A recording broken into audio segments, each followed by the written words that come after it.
और ठोस कार्य को आगे लेकर, लक्ष्यों को लेकर आगे बढ़ना होगा।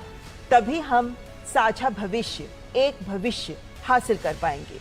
जो चुनौतियां हमारे सामने हैं, चाहे उसमें हम विश्व शांति की बात करें, विश्व की समृद्धि की बात करें, विश्व कल्याण की बात करें और उन देशों की बात करें जिन्हें अभी तक विश्व नजरअंदाज करता आया है, उन सबको अगर आगे लेकर जाना है, विश्व को वाकई विकास करना है, तो भारत ने इसे परिभाषित किया है कि सबको सामूहिक जिम्मेदारी लेते हुए मिलकर आगे बढ़ना होगा। जो राष्ट्राध्यक्ष अपने विचार प्रस्तुत करेंगे उसमें हम भारत के इस महत्वपूर्ण योगदान को देख इस वक्त, क्योंकि भारत मंडपम में यूएसए, अमेरिका के राष्ट्रपति जो बाइडेन का आगमन हो चुका है।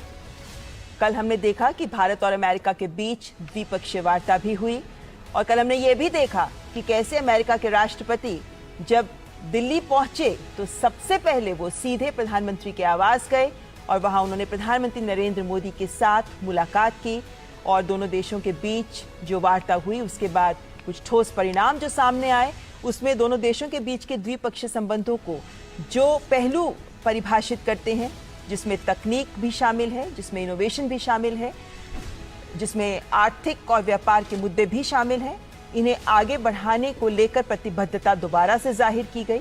और ऐसे में G20 शिखर सम्मेलन से पहले भी अमेरिका की ओर से लगातार जो बयान आते रहे हैं वो ये दिखाते हैं कि G20 शिखर सम्मेलन में भारत जिस सोच को लेकर आगे बढ़ रहा है उसमें अमेरिका भारत का पूरा समर्थन कर रहा है। तो अमेरिका के राष्ट्रपति जोसेफ आर बाइडेन, जिनका भारत मंडपम में आगमन, और अमेरिका के पहले स्टेट विजिट के दौरान जिन मुद्दों की शुरुआत प्रधानमंत्री मोदी ने की थी उसको और आगे बढ़ाते हुए दोनों ही नेता अपने द्विपक्षीय वार्ता के दौरान और G20 के मंच पर भी जो वैश्विक मुद्दे हैं, भारत की प्राथमिकता के मुद्दे हैं, अमेरिका ने उनका खुल करके स्वागत किया है। मल्टीलेटरल एजेंसीज, इंस्टीट्यूशंस में रिफॉर्म्स के मुद्दे पर अमेरिका स्पष्ट तौर पर भारत का समर्थन करता हुआ नजर आया है। UNSC की स्थायी सदस्यता का भी अमेरिका ने खुले तौर पर समर्थन किया है और ये स्पष्ट तौर पर अमेरिका कहता आया है कि अगर दुनिया की ग्रोथ को सस्टेनेबल बनाना है तो भारत को नज़रअंदाज नहीं किया जा सकता। बदलते हुए परिदृश्य में दुनिया की सोच को बदलना ही होगा और दुनिया की सबसे पुरानी डेमोक्रेसी, दुनिया की सबसे बड़ी डेमोक्रेसी। और जब प्रधानमंत्री नरेंद्र मोदी अमेरिका गए थे तब भी हमने देखा कि किस तरीके से उनका स्वागत करते हुए राष्ट्रपति और फर्स्ट लेडी ने प्रधानमंत्री के दोनों तरफ से हाथ पकड़ के वे उन्हें अपने आवास के अंदर लेकर गए थे। और वो ये दिखाता है कि दोनों देशों के राष्ट्राध्यक्षों के बीच कितने मधुर, कितने करीबी संबंध हैं। और प्रधानमंत्री नरेंद्र मोदी इस वक्त पीछे चित्रित इस चित्र को राष्ट्रपति जो बाइडेन को एक्सप्लेन करते हुए कि इसके मायने क्या हैं। Thank you sir.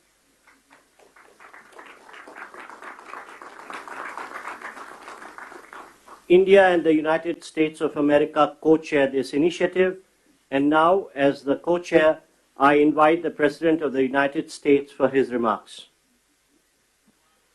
Well, ladies and gentlemen, thank you, all my colleagues. This is, someone once said in a similar domestic action that was positive, this is a big deal. This is a real big deal. And I want to thank you, Mr. Prime Minister. One Earth, one family, one future. That's the focus of this G20 summit. And in many ways, it's also the focus of this partnership that we're talking about today.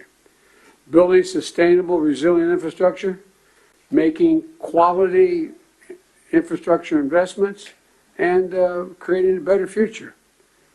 A future that presents greater opportunity, dignity, and prosperity for everyone.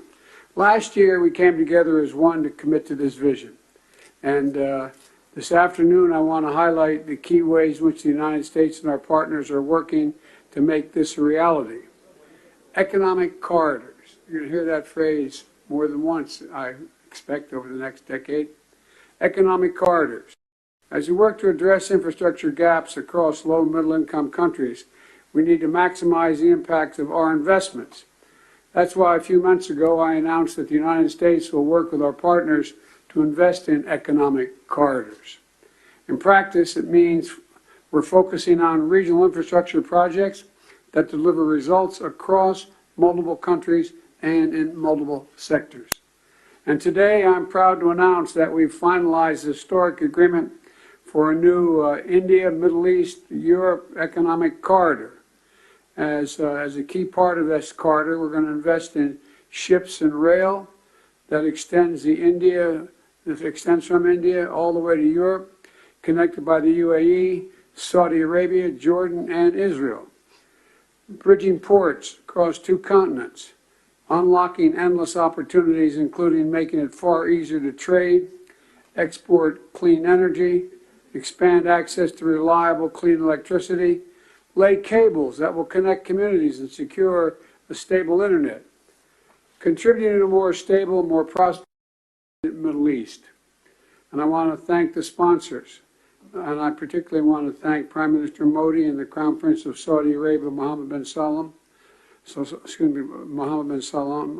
and President von der Leyen and the European Commissions.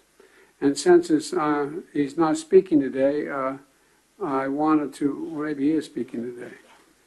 I had a note he wasn't speaking. At any rate, I'm going to stop there. In the Sub-Saharan Africa, we're working in a private-public partnership as well to invest in a trans-African corridor. That includes a new partner, the European Union. President von der Leyen, thank you for making this very possible. Together, as part of this corridor, we're going to invest in a new rail line that will extend from the western port in Angola to the DRC, to Zambia, and ultimately the Indian Ocean. It's a project that's about far from just laying tracks. It's about creating jobs, increasing trade, strengthening supply chains, boosting connectivity, laying foundations that will strengthen commerce and food security for people across multiple countries. This is a game-changing regional investment, and both of these are huge, huge steps forward. But they're far from the only ones. We're continuing to make big investments in infrastructure around the world. That includes a solar energy site, an insulin manufacturing facility, and electricity project right here in India.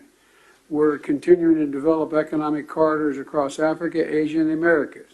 And together with our partners, we're working to mobilize the trillions of investment needed to close infrastructure gaps around the world, including the formation of a new investor forum that the United States will host in a couple weeks. Let me close with this. The world stands at an inflection point in history, a point where decisions we make today are going to affect the course of our future, all of our futures for decades to come. A point where our investments are more critical than ever. So together, let's continue to work as one to seize this moment in history and maximize our collective investments. To find new partners, to unlock new capital. Because when we invest in low and middle income countries, all countries benefit. When we invest in emerging economies, all economies benefit. And when we invest in the future of people anywhere, people everywhere benefit. So I want to thank you again for being here. I look forward to working with all of you, and I'm going to turn it back to the Prime Minister. Thank you.